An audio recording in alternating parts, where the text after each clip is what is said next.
Okay. Um, Good evening once more. Um, this night, last night, we just about introducing you to, sorry, project management. So, going forward, we'll start looking at various fundamentals, key, key fundamentals in project management. So, and after then, we then proceed to um, choose skill sets, and we'll talk about project management methodologies. But they are going to be the last thing we are going to talk about. So I don't want you to be understand every project manager. There's key techniques you need to know whether you are using this methodology or the other methodology. So you have to understand the key fundamentals before we start looking at various methodologies, because there are some key fundamentals that whichever. People now can eat and gain weight. But since you start that weight, you go lose and eat now. Not be like I didn't advise you because last season I did say now.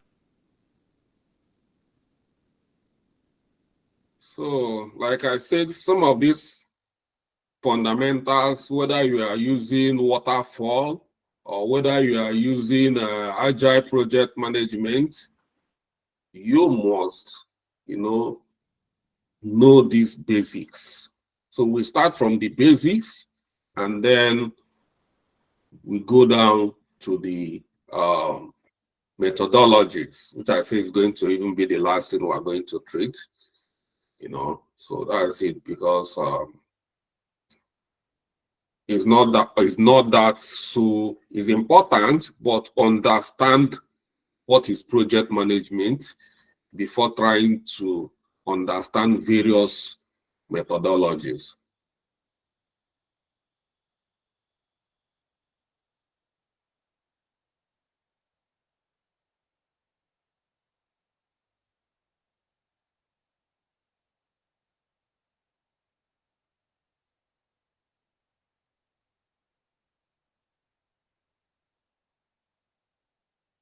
So we're going to start from the project management life cycle. Here we are looking at various roles involved in project management. Now we've understand that in projects, project is a short, is a temporal endeavor. I'm not gonna use short. It's temporal. Temporal means that it cannot last forever. It's a temporal endeavor where the project team plan to achieve a set of value from that temporal endeavor or temporal activity. So meaning that the project is not forever. It must have a beginning and it must have an end. It's just like a life. Our life is a project. Your life starts from the day we are born and the day you go back to where you come from. And that is your life cycle. Project is that way. Every project, no matter IT projects, construction project, any kind of project, wedding, this, that, it must have a start and an end. And that's why we talk about timeline, making sure that everything you plan to achieve within that project, you try to achieve it within the timeline. So, and it's important to understand the life cycle so that you know what to do at every stage of the life cycle. Just like our life, we've been our life is a project. And you see, when a child is born, the father or the mother becomes the project manager. And the father or the mother or whoever, or the guardian, they start managing the child. Right from you become a toddler, you become a child, a baby, a toddler. You know, there is names as you are growing. So then you become a teenager, you become a young adult. From a young adult, you become a middle-aged person. Then you become an elderly person. You see, at every stage of your life, there are something you need to achieve. When a child start walking, all of a sudden you start prepping the child for nursery. You know, after nursery, the child start planning. This is life cycle, different life cycle from nursery to primary school, from primary school to secondary school, from secondary school. If you miss any activity within the life cycle, you find out that it's going to affect that child. If these days, if a child didn't go to nursery school and enter primary school, that child is going to struggle, because there's a lot of things they taught them within the nursery. And you see a child didn't go to primary school and start secondary school, the child is not gonna work, because we missed a lot.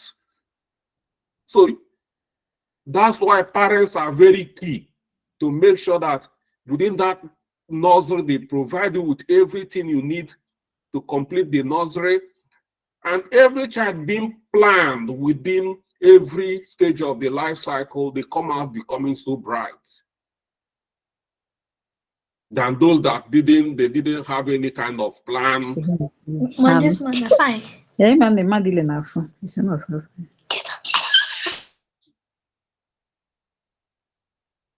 So that is, I'm just giving this scenario to tell us about a life cycle, why it's very, very important for you to understand the project life cycle. If you do not understand the project life cycle, you are going to miss a lot of points within that project when you are managing a project.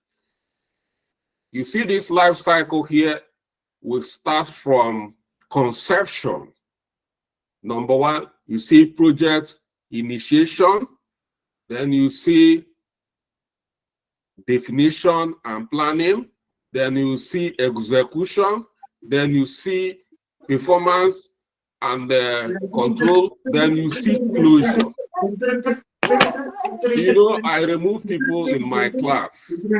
I'm not gonna warn you, and I will remove you. That is what I do. I don't care how you are going to feel. If you are here to disturb others, I'll just remove you with no apology. So let's get down to understand different stages of a project. That is what we call life cycle, project life cycle. I see here we have initiation, we have planning, we have execution, we have performance and control, and we have closure. If you understand key activities in every of these stages of the project life cycle, then you are already a project manager. That is it. That is how you become a project manager. Other things follows, but this is the skeleton. Everything is attached under this life cycle. So under the initiation, we call it initiation or initiate stage, this phase involves defining the project objective, scope, and feasibility. Key activities, which you have to understand the key activities is number one, conducting a feasibility study to assess the project viability. Then two, identifying project stakeholders and their requirement or their expectation. Number three, develop a project charter to formally authorize the project and appoint a project manager. With these activities, you have initiated a project. But when you conduct feasibility study, this feasibility study, most cases in project management, is being conducted by a business analyst. Whether the project is going to take place, the business analyst needs to come up with a business case to advise whether the project is viable or not, whether to start the project or not. That is the feasibility study here. And once the project is being approved, the business case is being approved, then that automatically set a stage to start the project, and then appointing a project manager via project charter. During the feasibility studies, the business analysts need to interface with various stakeholders. You need to carry out a stakeholder analysis to identify who are the various stakeholders. Then you understand their requirement, their expectation. Then you analyze their requirements and expectation and tell them this project is viable or this project is not going to be viable, or based on their problem, you say this is the solution we can use to solve this problem. You state various solutions. And once that is approved, there is a document called project charter. That project charter will capture the project's scope, the budget, the stakeholders. Everything about that project will be captured in that document called project charter. And then appoint a project manager within that project manager that will manage that project. And once that is done, the project takes off. And then in so many cases, you find out that there are so many projects. We run a lot of projects without a project charter, and it's very wrong. Even in my organization, we do a lot of projects without project. This is company, they don't, if you're telling them, they say, no, forget about it, Charles. But always tell them this is wrong. Even though we are doing it, but we are doing it the wrong way. Some people always try to. But project charter is very important. Why is it very important? More especially if you are working in government projects. If you are working in government projects, you must have a project charter. Because it can be rosy today in your projects. When you are starting, everything can be so rosy. All of a sudden, the game will change. And when the game changes, it becomes so sour. And how do you protect yourself as a project manager? You can be so excited, you find yourself, you become a project manager. The federal government is building an international airport in so place, and now they've appointed you as a project manager. You are so happy. That is rosy. We've seen so many projects like that being abandoned. Couldn't complete it. Find out that a lot of money cross hand, something happened, and they abandoned the project. A new government might come and start to audit how that project, what happened in this project. You are going to be the first person they are going to arrest as a project manager. You know, how did this happen? If you do not have a project charter that authorizes you to start spending money, then you are going to prison. So Project charter authorizes you, a project manager, to start spending project resources. That is very, very important. It's the document that gives authorization for any project to go on. And that's this kind of deliverables happen within the initiation stage of the project life cycle. So the attention I want you to understand what happened at every stage of a project. That is the life cycle. We are talking about the life of a project, what you should do at every stage. This is at the infant stage of a project, initiation. So capture this trait and know this trait. And it can be more. You can start developing a lot of, but every activity revolves around these three key activities or key deliverables. Feasibility studies, understanding the stakeholders through stakeholder analysis, developing stakeholder management documents, and then coming up with a project charter that authorizes the project. And once that is done, we come into planning. The project charter now authorizes, oh, this project is now is now officially started. And then once it's started, we proceed to planning. During planning phase of a project, this is the time the project manager will have to come with a detailed project plan. This detailed planning is conducted to define project deliverables, schedules, budgets, and resources. So at the planning, that is when you start breaking it down. Things into, we use the word work breakdown structure. You break everything down into various stages. It's the time for you to come up with a project plan.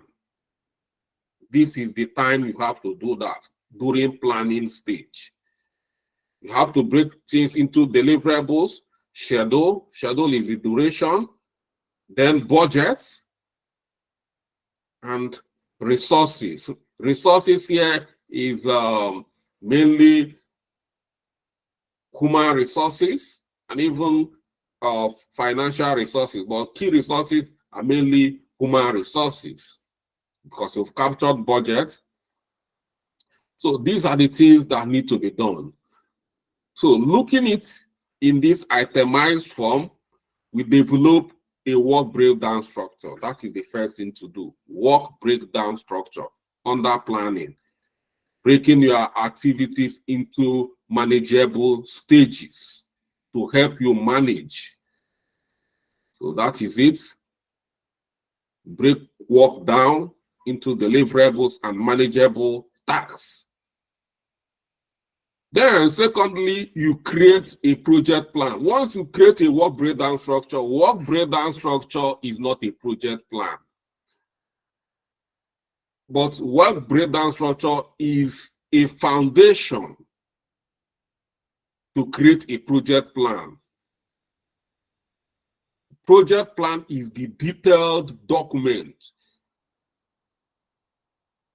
on how to implement that project. Creating a project plan outlines project objectives, scope, schedule, budget, and quality requirements. In work breakdown structure, you find out that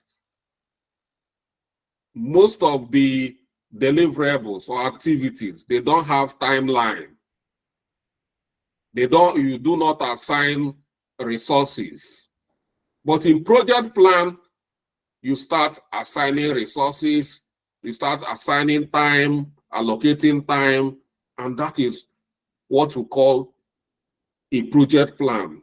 So work breakdown structure is a blueprint for you to create your project plan. Once that is done, you have to start identifying and assessing project risk and developing mitigation strategies. You have created a plan. You have to start looking, if this happened this way, it will happen the other way. You have to look at it thoroughly to see where do we have possible risk. You have to, before the project start implementing, you must have to start kind of pinpointing areas. You must have a risk management plans in place before the project starts. It's part of the things you plan. If you don't have any risk management plan, when there is a risk, it will be difficult for you to just quickly come up with a risk plan. But you have an idea of different types of risk, you know, within your timeline. If this timeline happened this way, what if we couldn't finish this project within 4 months? What if? What if this money is not enough? How do we do that? So because of that, you have to start creating mitigation, risk mitigation strategies. I will use the budget as an example. Because, for instance, you have £10,000 to implement a software.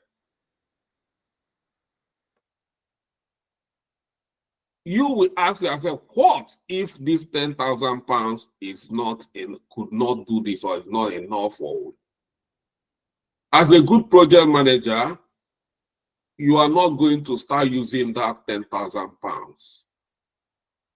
You have to plan your first project, even the resources like the developers you need to hire. Work everything within £7,000. You say you have created a buffer. Maybe something happened, you have something to fall back on. You created £3,000 becomes a contingency plan for you. You are working with £7,000. You have contingency. So you don't wait immediately when you don't have any money, or when the 10,000, when you start running. You have to start that in what's called risk mitigation strategies. You have started developing strategies to manage risk when eventually happen. But if there is no risk and you manage to finish the project with £7,000, then you will get an award from your company. So that is it under planning.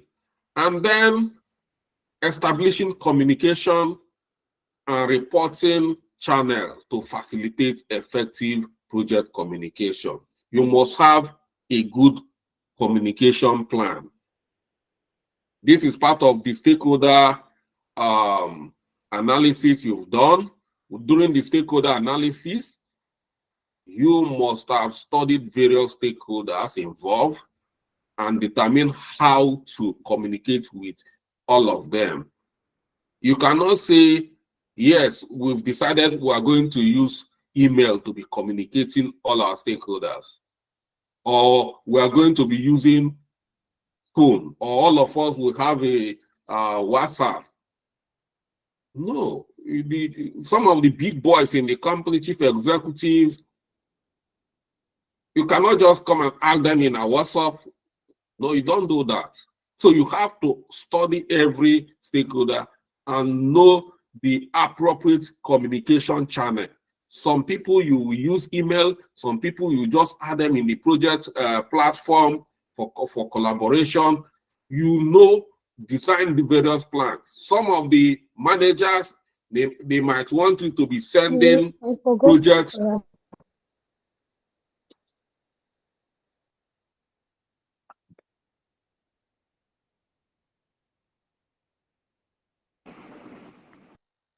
Some of the managers, they might want you to be sending project status reports every week. Some of them might be monthly. you have to decide the best way to communicate with every stakeholder. So that is where the communication and reporting channels, different ways, determine the best way to follow every stakeholder. And you find out once that is done, you've planned your project very well. Everything will be working very smoothly. And you will not have any issue with any stakeholder. So that is what we do at this planning stage of our project life cycle. And after then, the planning, then we start execution. Execution or implementation, when the real implementation starts. The execution phase involves carrying out the project activities outlined in the project management plan. Key activities include mobilizing project resources, including personnel, equipment, and materials, implementing project plan, and managing project tasks to ensure they are completed on time and on budget. You know, this is the execution period. And then monitoring the project progress and performance against the project baseline. Every project, you must have a baseline. It's one of the things we are going to learn when we are going to start using tools like project planners, Microsoft Project or Project Labor. You have to baseline your project. Baselining means that if you have a timeline or you have a budget when you are starting, because every project, there is every possibility that the project can be extended from the original timeline, or the budget can be extended from the original budget.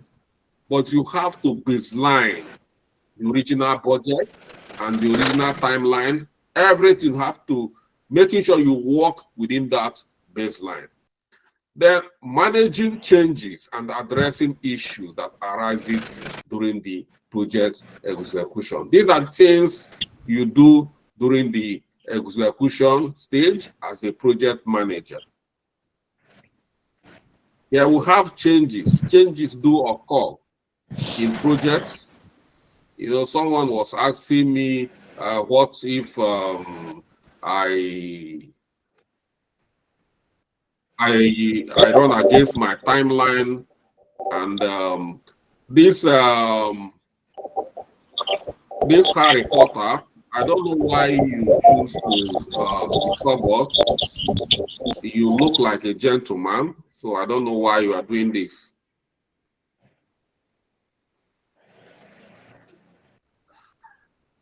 So, sorry about that. I didn't realize I was unmuted. I'm muting now. So we,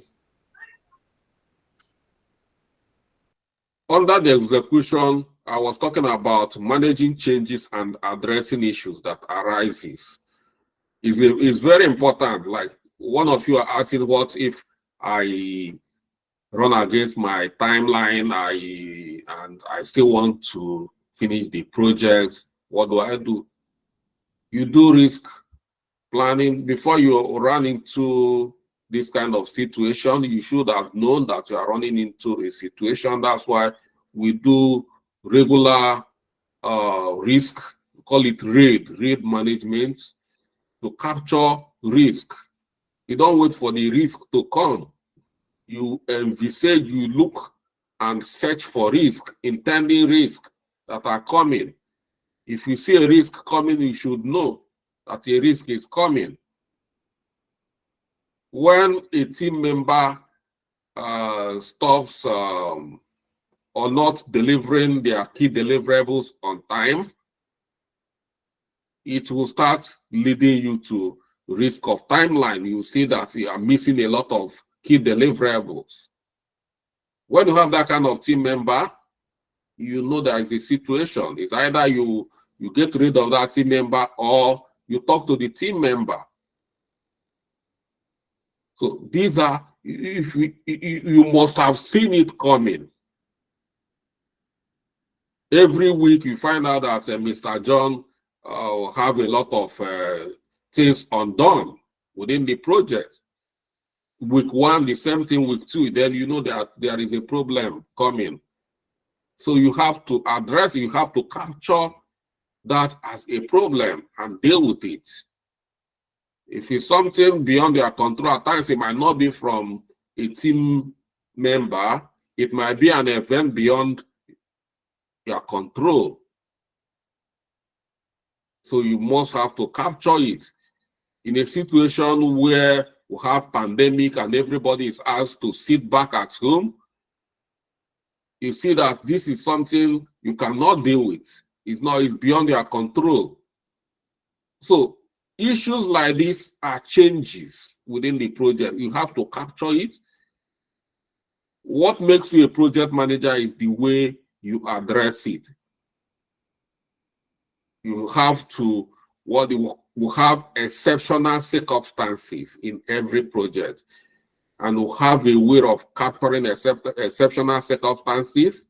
We have documentation on how to do that. So you apply the normal exceptional circumstances documentation and channel it through the right channel, authority for approval.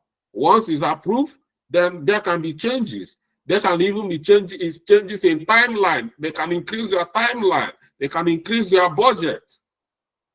Seeing that is not your fault. But you cannot just come because you need a justification for any action. You can't just say because, oh, thank God there is an exceptional circumstance, I will just apply. No.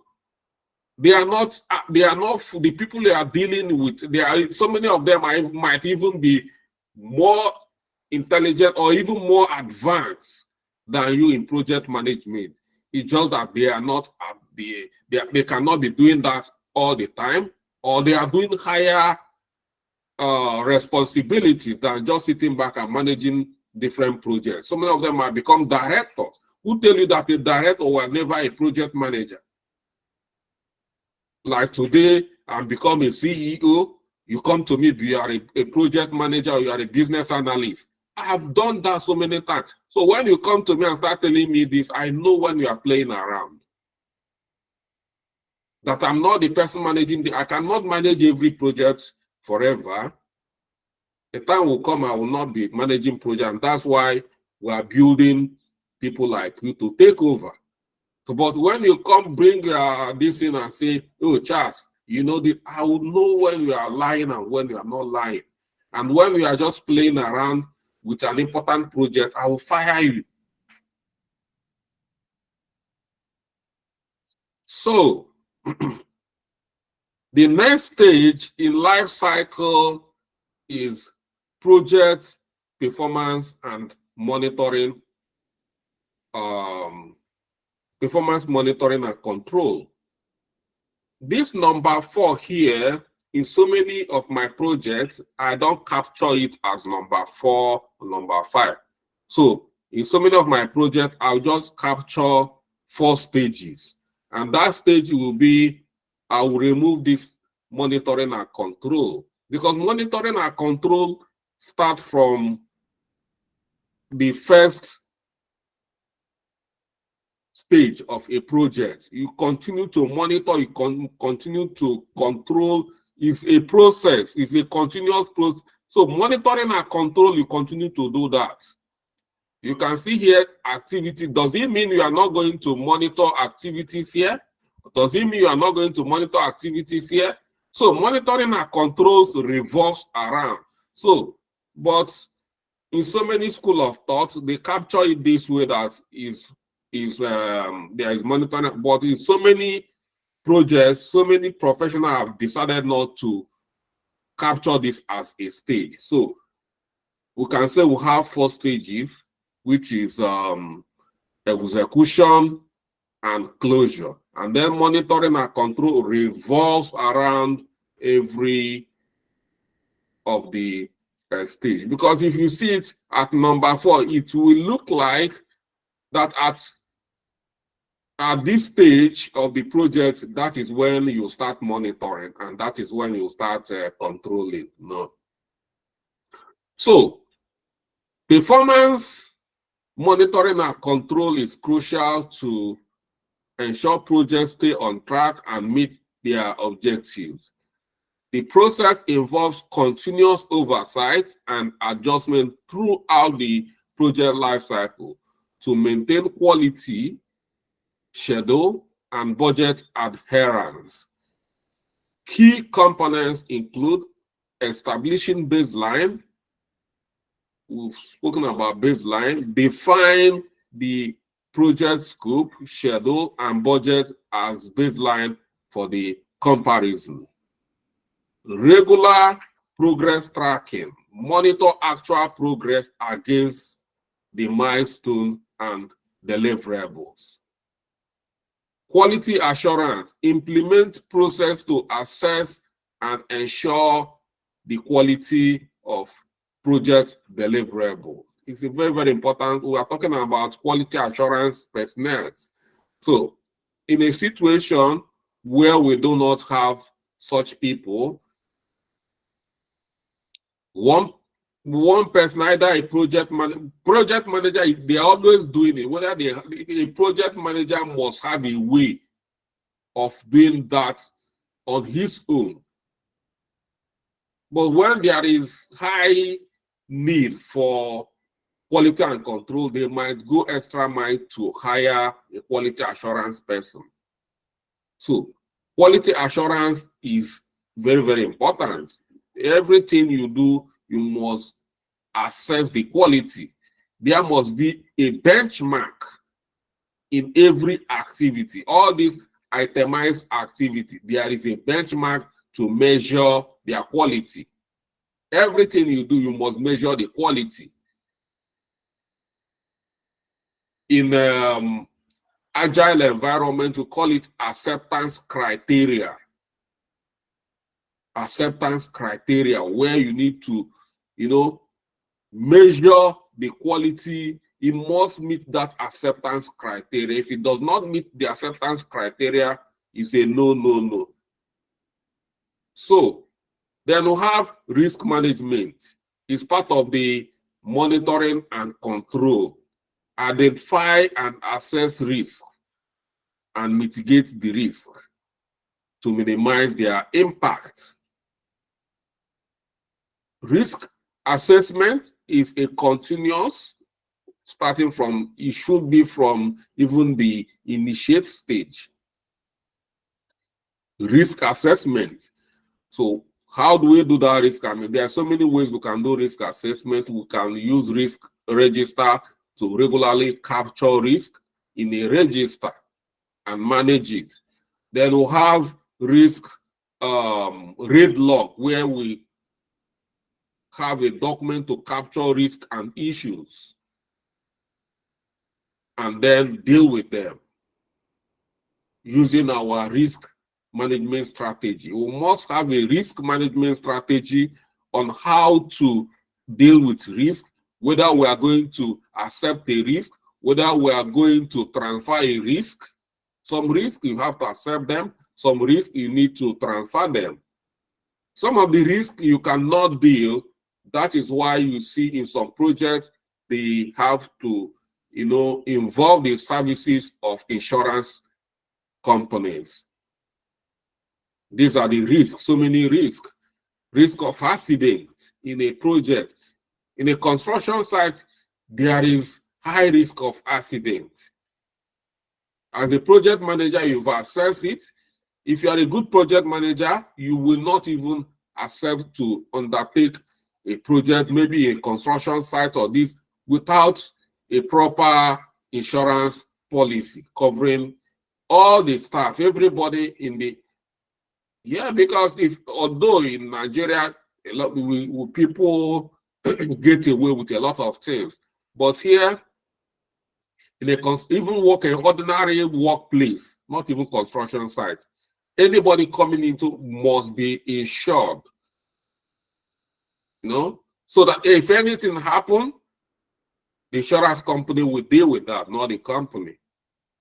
So these are part of the risk strategies in place. It's left for you to know which one we are going to activate to mitigate against any risk that is you've identified. Resource management. Allocate and manage resources effectively to prevent bottleneck or shortage.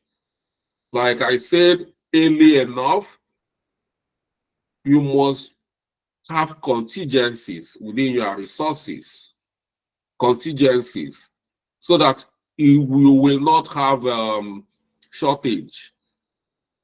When you are going back and forth demanding for extra budget, if you do it the first time, they might pardon you, depending on, even the first time, some people might not pardon you because you, before the project starts, there must be a feasibility to understand the cost of the project. So when you are overshooting the budget, it shows how responsible you are as a project manager. It means you are reckless, you are not a responsible project manager. So resource management is another important area you should buckle up as a project manager. So it's part of the areas you need to keep monitoring and controlling. And then change control. Evaluate and manage changes to the project scope, schedule, or budget to maintain alignment with the objective. We have change. We agree that there is changes, but the way you manage changes determine whether you are a good project manager or not.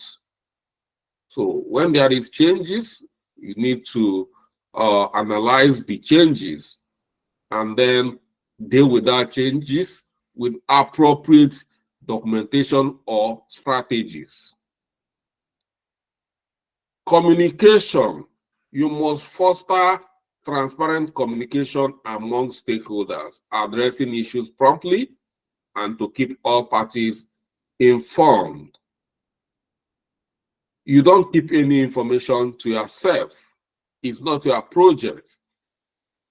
Everything should be transparent. I've seen myself in a project where the business analyst nearly lost his job, but due to the fact that we have to work hard to protect that job, the business analyst doesn't share information, document with other team members. Kept the information, people don't know what's going on. As a matter of fact, this is not your document, it's not your information. Everybody in that project must know what is going on. Even the project plan, we must have a way that everybody have access. Even the draft document.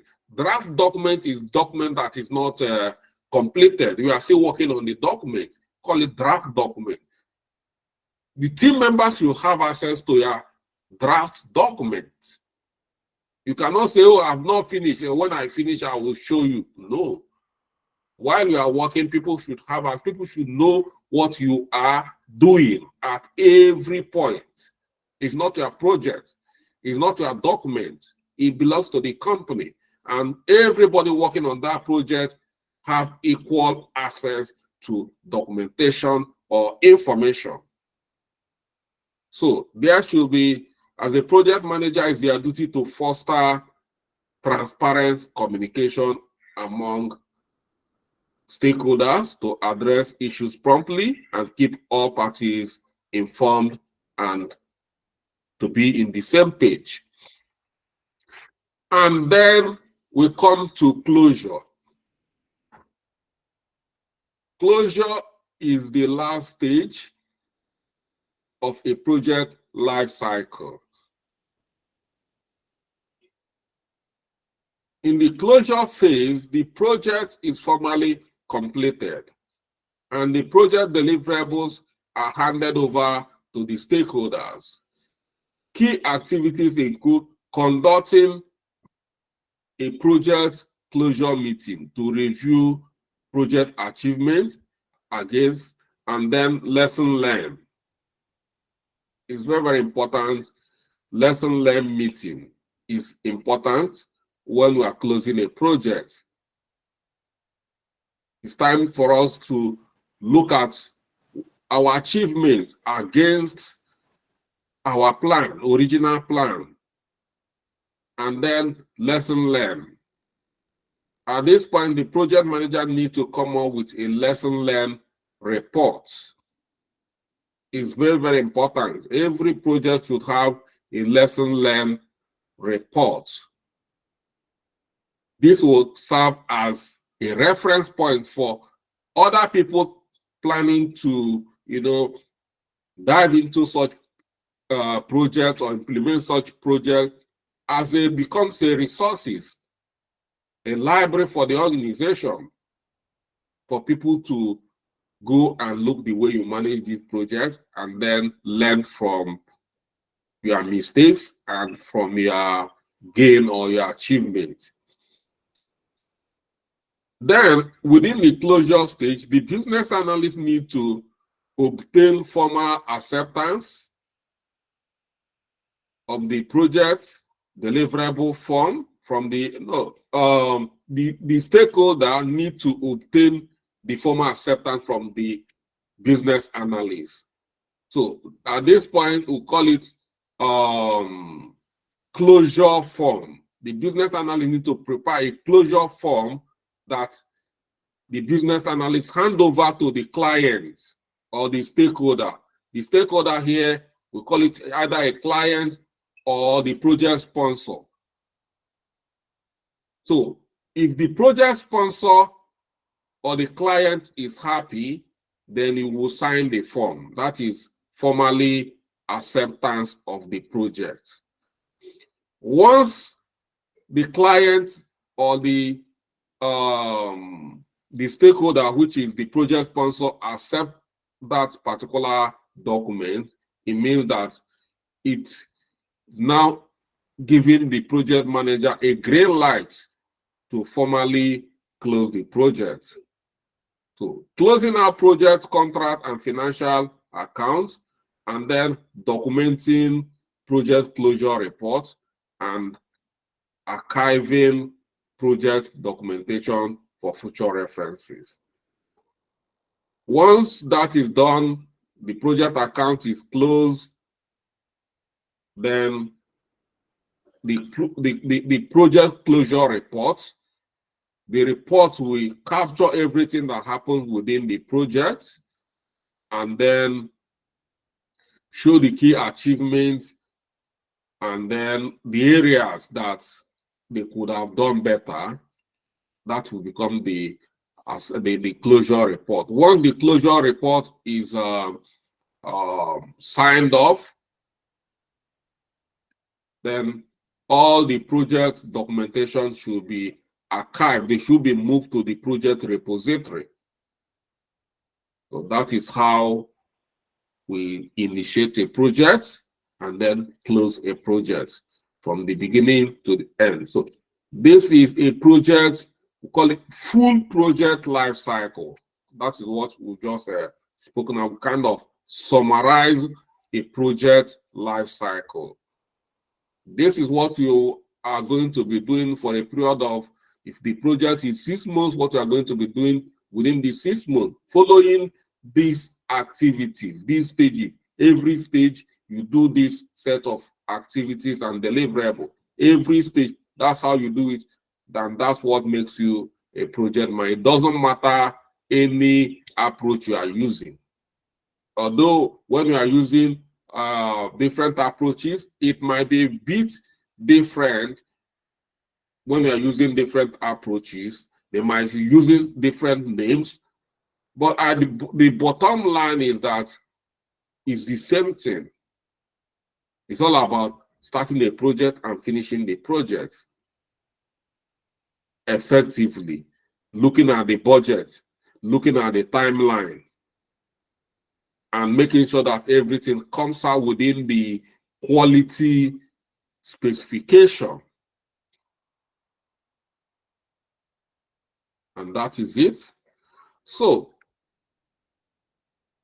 understanding the project management life cycle is essential for effective projects, for effectively managing a project from start to finish. By following structured approach and adhering to the key phases of initiation, planning, execution, and closure, project managers can increase likelihood of project success and deliver valuable outcome to stakeholders. So that is all for now in terms of understanding the full project life cycle. That is the life cycle of a project. It's good to understand this, whether you are going to be working in agile environment, whether you are going to be working in waterfall environment, agile environment, or even Prince2. It's good to understand the basic project life cycle, called the basic project life cycle. It's very, very important, you know. So although in agile, they might have their own way, they might have terminologies, but everything revolves around starting a project, completing the project within the budget, and supervising the project, monitoring the project, and that is it. Whichever methodology, you must monitor your project. You must be decent with your budget. You must respect your timeline. Everything in project, every methodology, they have timeline, they have budgets, they have, and you must abide by trying to manage them within this environment or within these stages. So, having understand that, there is a lot of documentations involved. As you are seeing all this, there is a lot of documents you need to produce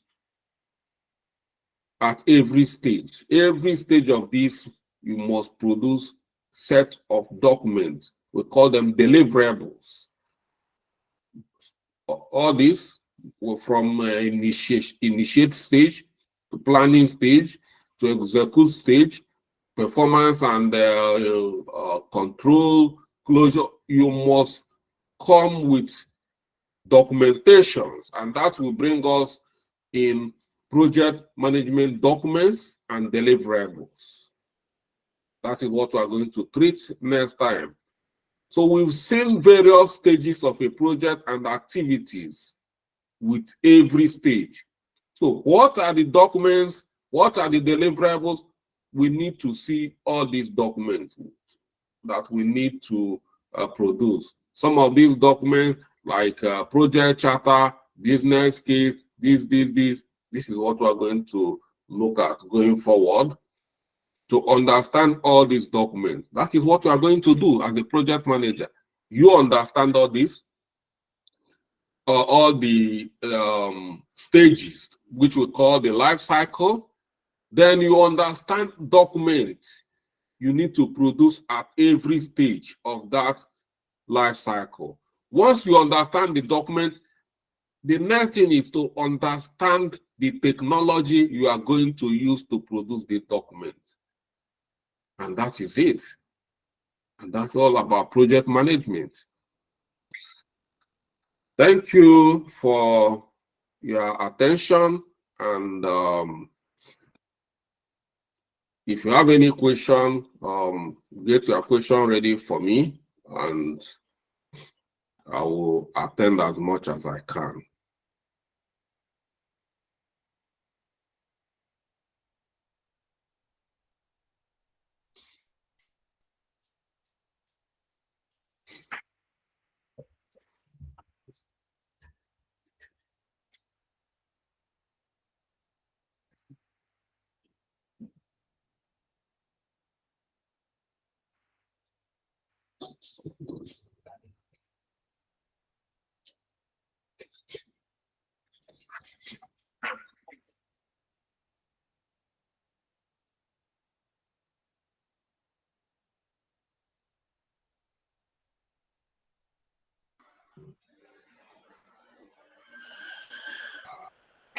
Okay.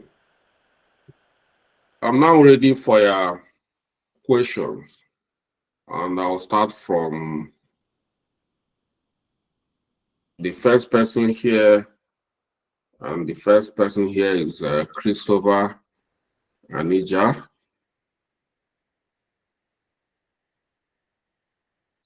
Hello, sir. Can you hear me? Can you hear me, sir? Yeah, everybody can hear you, not only me. Okay. Good evening, sir.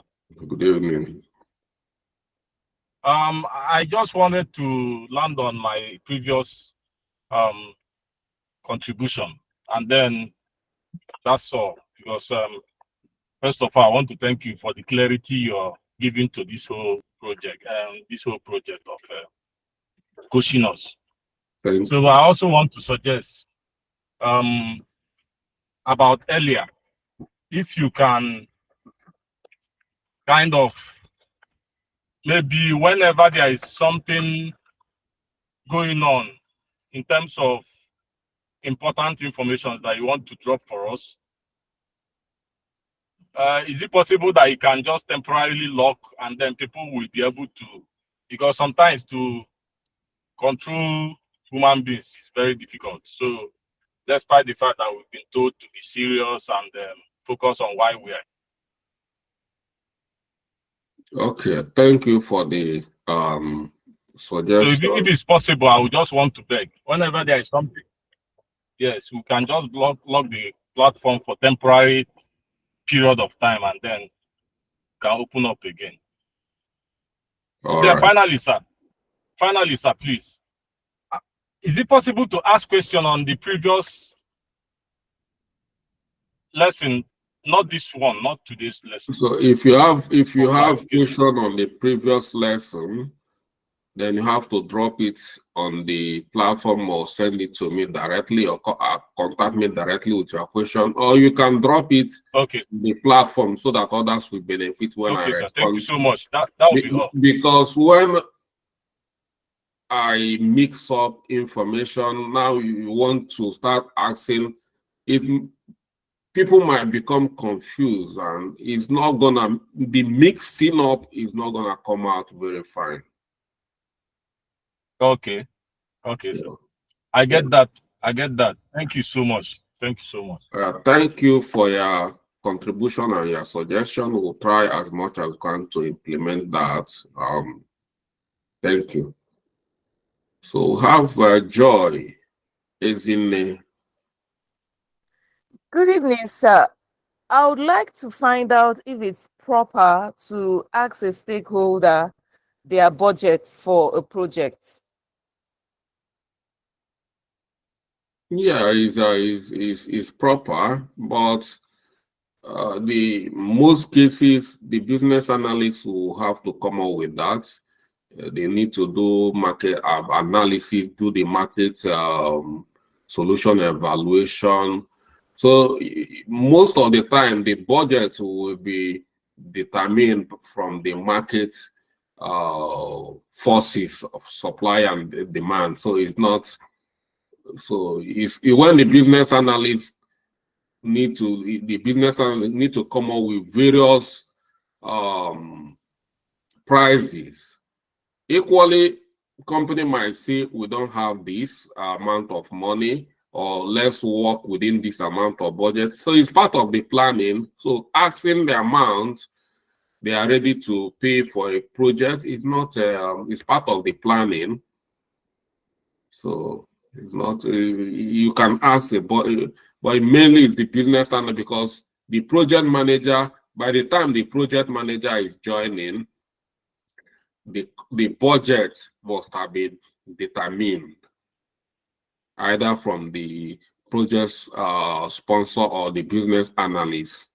So the duty of a project manager is to manage that budget, not to determine the amount to use.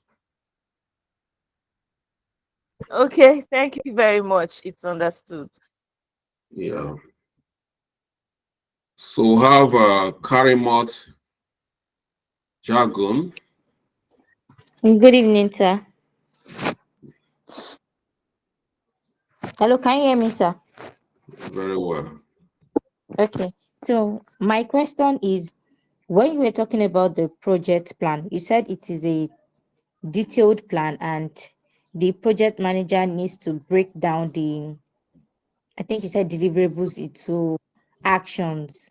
So my point is, now as a project manager, if I do not have an idea, for example, about what the developer needs to do, how do I know that, okay, this is what the developer needs to do, this is the deliverables that it entails? Is it that they are going to, as a project manager, I need to have a meeting with different head of departments to get all the this thing that they are going to do on the project so that we include it in the project plan, or I need to just have the knowledge of everything it entails? Well, it depends on the kind of project you are managing. If it's, for instance, I'll use an example, a software project. That's why we have business analysts. Business analysts will come up with all the requirements. He knows the requirement, detail the requirement. The business analyst does a lot. So you need to look at the deliverables, requirements from the business analyst. They don't need to go to developers. The business analyst does all these things, you know. So you already see what they want. For instance, if they want to, the team want to implement a mobile application, the business analyst must have designed the mobile application, how many pages the mobile application is going to have, the kind of technology they are going to use, and the business analyst will state the cost because he knows everything about that technology. That's why you're a business analyst, he knows a lot. So you as a project manager, you are not going to come to start. They've done everything. Like I said, you is to make sure that you manage the budget very well.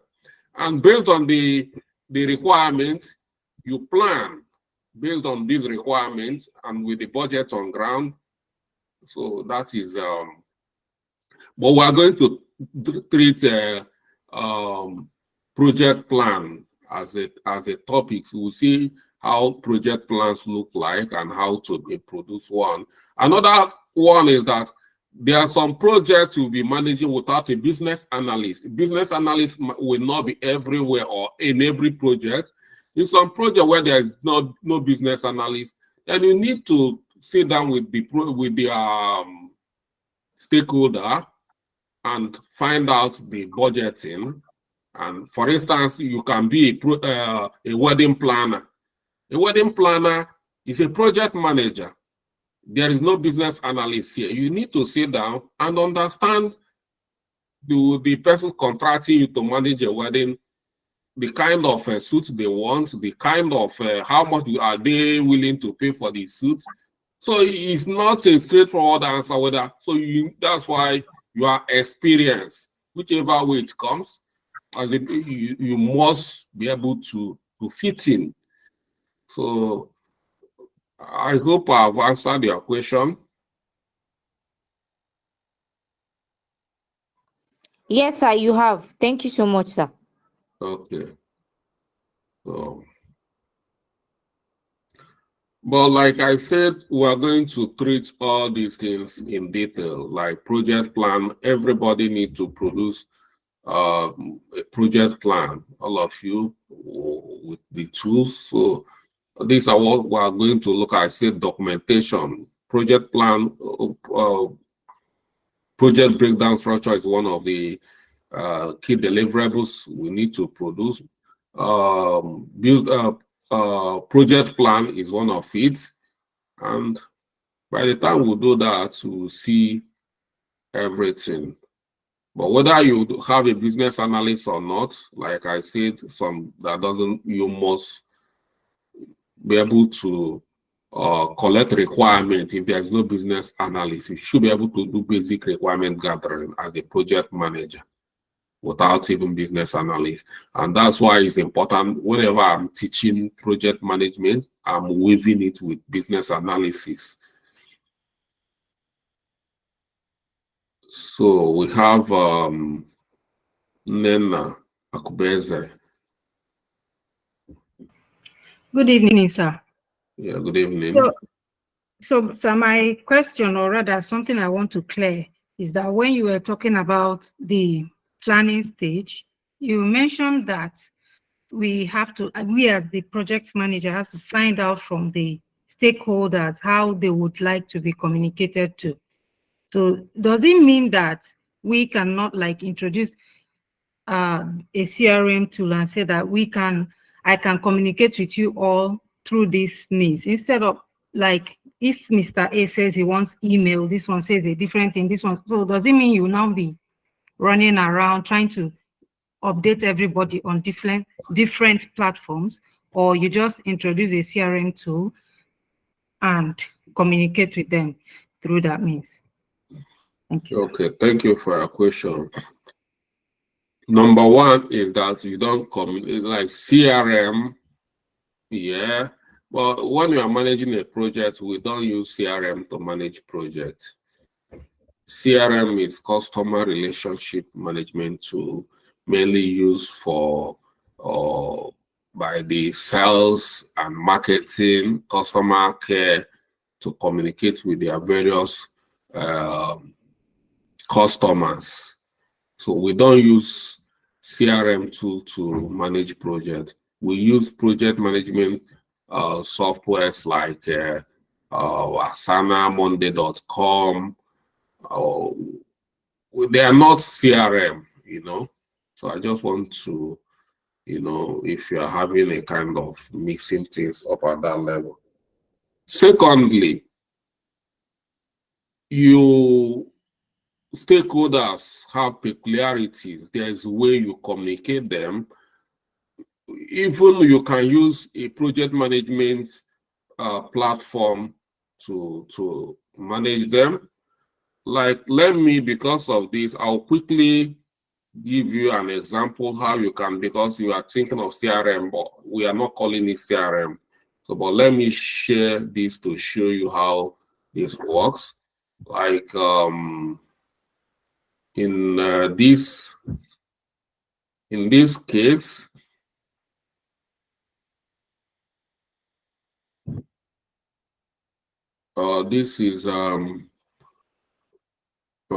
this is timed out, and okay, don't worry. I'll use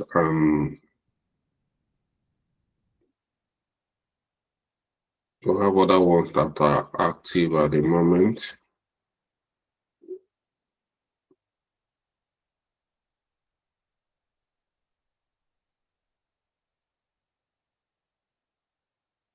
Okay. I'll take you to this Basecamp.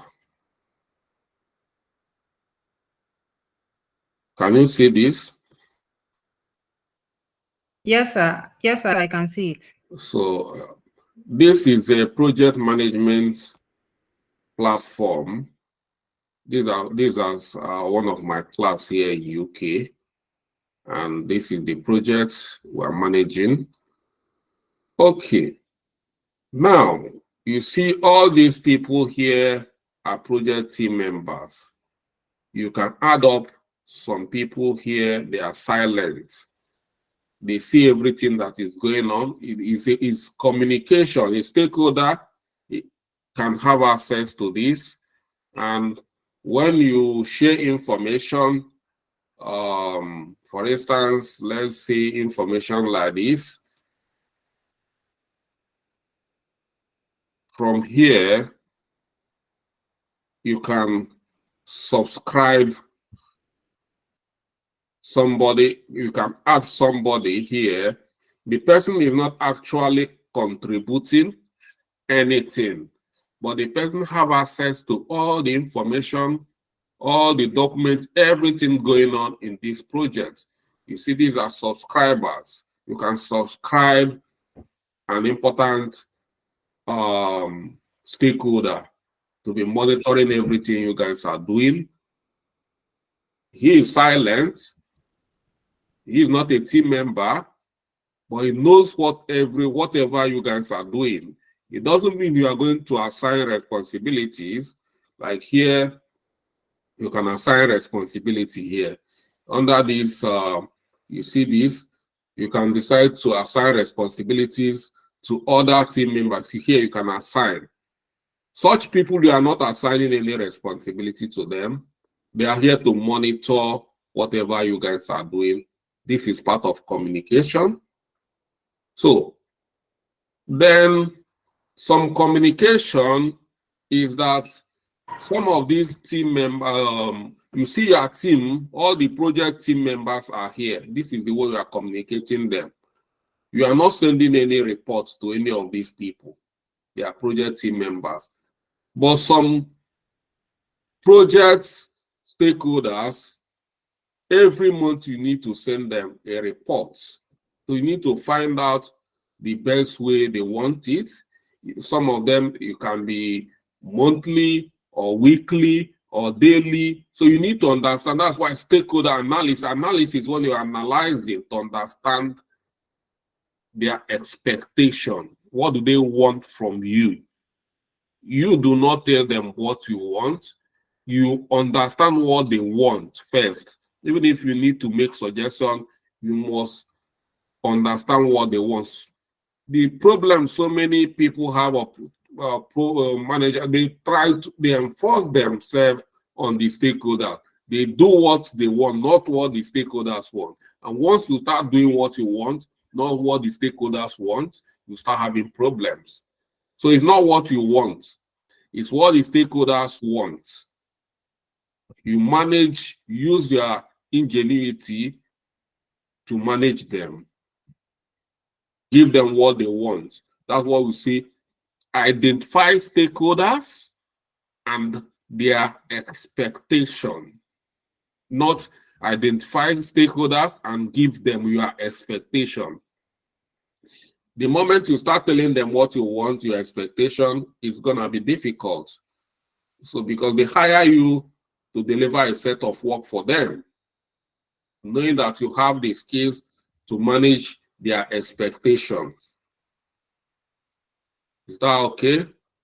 Yes, sir. It's very clear now. Thank you. Okay. Then we have Ikechukwu Eze. Good evening, sir. I wanted to ask two questions, but one of them has been taken care of from the previous question somebody asked. But this second one, I wanted to know, you described, you said that if a project is huge, it could determine if there will be somebody dealing with quality assurance or risk management. How can a project manager determine how huge a project is? Is it by the cost or by the duration? That's my question. I didn't say you should determine. I didn't say the project manager should determine whether there is going to be, as if a project is big, the program manager plans everything, not the project manager. So the program manager determines how the project is going to be run, or the project office. They determine if the project is big, they will determine whether they will hire a different, not project manager. It's not the project, it's the program manager or the project management office. A lot of companies, they have project management office. The project management office decide the way the project is going to be run, the standard, the duration, and things like that, not the project manager. The project manager is for you to come and run that project within the time agreed, within the resource, within the money, the budget, within the, within the resources provided for you. And that's why when you are managing a project, you are looking at the timeline. We've talked about the 3 constraints. So these 3 constraints, you are not the one that determining those 3 constraints. It doesn't determine the budget. It's not you. Your duty to determine the budget. It's the stakeholders through maybe if they have, because not all the companies have project management office. But whether you have project management office, or even if you don't have program managers, then whoever hires you determines, the person is the project sponsor, determines what goes on. Okay. Thank you, sir. Okay. I have another class by 8:30, and looking at the time, you can see we only have 3 minutes to 8 o'clock. So this class is meant to be 7 to 8. So I've given us a lot of buffer for us to ask and interact. So thank you for joining. If you have more questions, because even if I give you 1 hour more, we'll continue to interact. So if you have more questions, proceed to the platform and drop your questions, and I'll make time to attend to them. So thank you for joining, and I'll see you next week. And please, if you have not enrolled in our course portal, do it this week. By next week, I will be closing the course portal, so you might not be able to enroll again. I don't leave it open forever. So thank you, and then good night. Good night. Oh, Good night, okay, thank you, sir. sir. Good night. Good night, sir. Thank you, sir. Good night. Night, sir. Thank you. Good night, sir.